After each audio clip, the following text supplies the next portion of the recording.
একজন অপরকে চুম্বন করার জন্য বড়ই আগ্রহশীল হয়ে উঠেছে। এবাড়িকে চুম্বন করছে কেন? এই সংবিধানটা পাওয়ার জন্য অনেক লড়াই করতে হয়েছে। সেই লড়াইয়ের অন্যতম সাক্ষ্য হচ্ছে কলকাতা পুরসভা।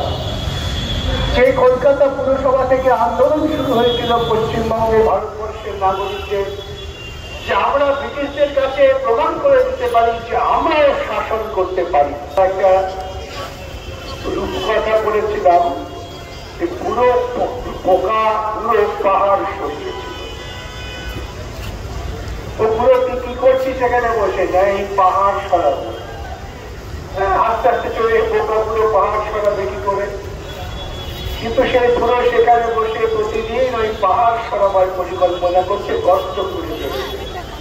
এই পাহাড় না সরাবে সেই পুরো চাষাবাদে অসুবিধা হচ্ছিল। ধীরে ধীরে একজন দুজন উপহাস, তিনজন উপহাস, চারজন উপহাস, পাঁচজন এসে বললে আচ্ছা পুরোর সঙ্গে আমিও হাত মেলাই। এবং ধীরে ধীরে এই বোকাপুরের সঙ্গে সমস্ত গ্রামের মানুষ হাত মেলালেন এবং বোকাপুরে পাহাড় সরালেন। আমাদের সামনে যে একটা বিশাল অচলায়তন পাহাড় রয়েছে তা হচ্ছে পুঁজিবাদের পাহাড়। সেই পুঁজিবাদের পাহাড়টাকে আমাদের সরাতেই হবে। সেই পুঁজিবাদের পাহাড়কে সরাবার লক্ষ্যে ভারতবর্ষের বুকে ব্রিটিশদের বিরুদ্ধে আমাদের দেশের মানুষ লড়াই করেছিলেন। মাতঙ্গিনী হাজরা যখন বন্দুকের সামনে দাঁড়িয়ে ঝান্ডা নিয়ে এসেছিলেন, তখন তিনি স্বপ্ন দেখেননি যে কালকেই তিনি গ্রামের মহারানী হয়ে যাবেন। তিনি স্বপ্ন দেখেছিলেন যে আমার দেশকে যদি ওই পুঁজিবাদের যে চূড়ান্ত সাম্রাজ্যবাদ ইংরেজদের সরাতে হয়, আমাকে লড়তে হয়। আমি মরে যাব, কিন্তু আমার পরবর্তী ছেলে মেয়ে নাতি নাতনি তারা তো ভালো থাকবে। ক্ষুদিরাম যখন 17 বছরের ছেলে, 17 বছরের ছেলে আজকাল প্রচারে বিজ্ঞাপনের ধাক্কায় ভ্যালেন্টাইন্স ডে কবে আসবে তাই নিয়ে খুব বেঁধে থাকে, মাতিয়ে রাখা হয়। আমার আপনার ঘরের ছিল সে ভ্যালেন্টাইন্স ডে কি এমন বিজ্ঞাপন, এমন প্রচার, এই বিজ্ঞাপন প্রচার আমাদের মাথা কিনে নেয়। 17 বছরের ক্ষুদিরামের মাথা তো সেভাবে বিক্রি হয়। সে নির্বিচারে ইংরেজ সাম্রাজ্যবাদ, তুমি আমার উপর আক্রমণ করছো, আমার মা বোনকে তুমি অত্যাচার করছো, আমিও দেখে নেব। কিন্তু আস্তে আস্তে চলে গেল। আজও কিন্তু ক্ষুদিরামকে আমরা স্মরণ করি, কিন্তু ক্ষুদিরামের সময় এরকম অনেক রাম টাম ছিল, নাথুরাম থেকে আরম্ভ করে রঘুরাম, তাদের আমরা স্মরণ করি না। আজকে পুরসভার সামনে পৌর কর্মচারীদের এই যে অবস্থানটা করতে হচ্ছে কেন? এই দাবিগুলো তো আমাদের পূর্বজরা করেছিলেন। আমরা তো স্বাধীনতা যখন প্রাপ্ত হই, স্বাধীনতার পর তো আমার ভারতবর্ষে একটা সংবিধান পেয়েছিলাম। সংবিধানটা আকাশ থেকে পড়েনি, সংবিধানটা মন্দির থেকে আসেনি, মসজিদ থেকে আসেনি, গির্জা থেকে আসেনি। এই সংবিধানটা পাওয়ার জন্য অনেক লড়াই করতে হয়েছে। সেই লড়াইয়ের অন্যতম সাক্ষ্য হচ্ছে কলকাতা পুরসভা। সেই কলকাতা পুরসভা থেকে আন্দোলন শুরু হয়েছিল পশ্চিমবঙ্গের ভারতবর্ষের নাগরিকদের, যে আমরা ব্রিটিশদের কাছে প্রমাণ করে দিতে পারি যে আমরাও শাসন করতে পারি। ব্রিটিশ সাম্রাজ্যবাদে বলতে তোমরা কি করে শাসন করবে? তোমরা নেটিভ ইন্ডিয়ান, তোমরা মন্দিরে গিয়ে পুজো টুজো করো, ওইটাই ভালো, এর বেশি কিছু করতে চেও না। তা আমরা ওটাই ঠিকই দাড়ি এইসব নিয়ে মন্দিরে মসজিদে ঘুরে বেড়াতাম, নিজেদের মধ্যে লড়াই করতাম, কে টিকিদার নয়। আপনারা জানেন এ নিয়ে লালন সাই কবে এদিকে গেছে, সেসব কথা পরে হবে, সেসব তো ভালো লাগে না শুনতে।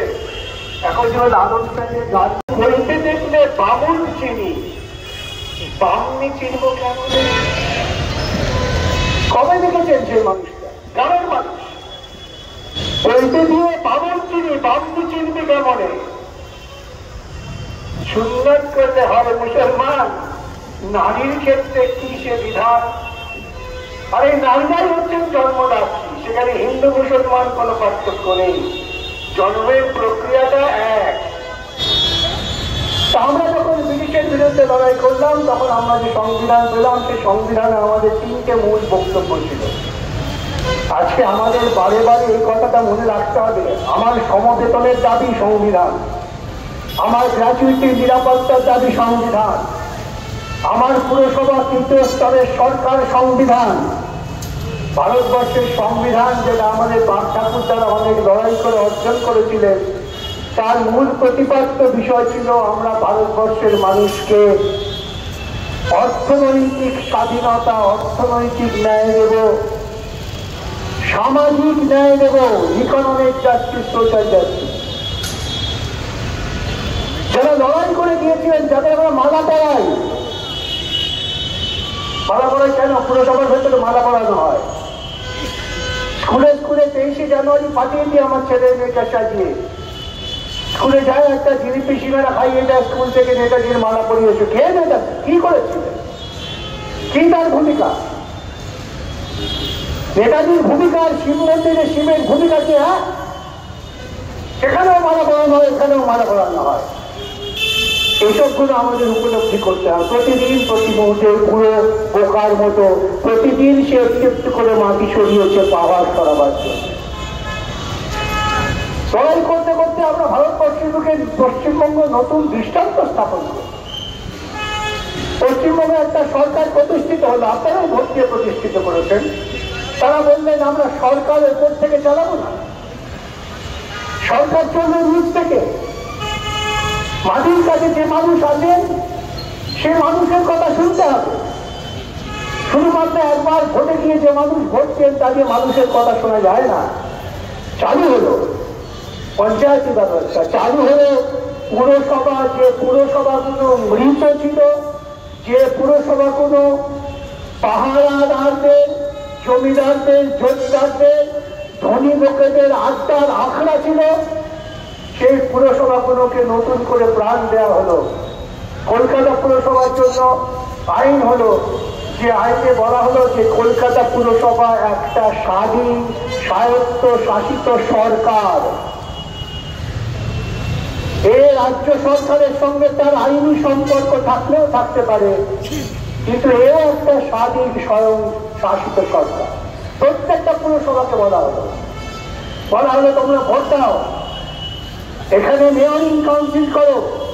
যেমন রাজ্যে এবং কেন্দ্রে সরকার প্রতিষ্ঠিত হয়, মেয়র হচ্ছেন তিনি সর্বোচ্চ পরামর্শদাতা এবং সর্বক্ষমতা সম্পন্ন আইনের চৌহদ্দির মধ্যে। মেয়র তিনি পুরসভার স্বার্থে সরকারের সঙ্গে সংঘাত করবেন। আমি একজন মেয়র হিসেবে অভিজ্ঞতা বলতে পারি, সরকারের সঙ্গে আমাদের সংঘাত হতো। আমরা সরকারকে বলতাম তুমি আমার এখতিয়ারে হাত ঢুকবে না। সরকারের মুখ্যমন্ত্রী স্বীকার করতেন যে হ্যাঁ এটা আমাদের ভুল হয়েছে, তোমার এখতিয়ারে আমরা যাব না। এই যে স্বয়ং সম্পূর্ণ আত্মসচেতনতা, আত্মবোধ যে আমিও মানুষের দ্বারা নির্বাচিত একটি ছোট হতে পারি, আমার ক্ষমতা সীমিত হতে পারে, কিন্তু আমিও নির্বাচিত প্রতিনিধি, আমারও স্বাধীন মতামত দেওয়ার অধিকার আছে আইনের চৌহদ্দির মধ্যে। সেই ভাবনাটাকে নষ্ট করে দেওয়া। পার্থক্য কোথায়? এই যে স্বাধীনতাকে ঠেলে দেওয়া হলো, তার মধ্যে দিয়ে শুরু হয়ে গেল সম্পূর্ণ আমলাতান্ত্রিকতা। যে আমলা পুরসভার মন্ত্রীকে পরামর্শ দেবেন, পৌরমন্ত্রীকে পরামর্শ দেবেন, সেই আমলা যদি কলকাতার মেয়রকে পরামর্শ দেন, তাহলে পরিচালনা করবে কে? আমলারা। তাই কি পরিণতি দাঁড়াচ্ছে? কলকাতা শহরের বুকে সমস্ত বাড়ি ধীরে ধীরে হেলে পড়ছে।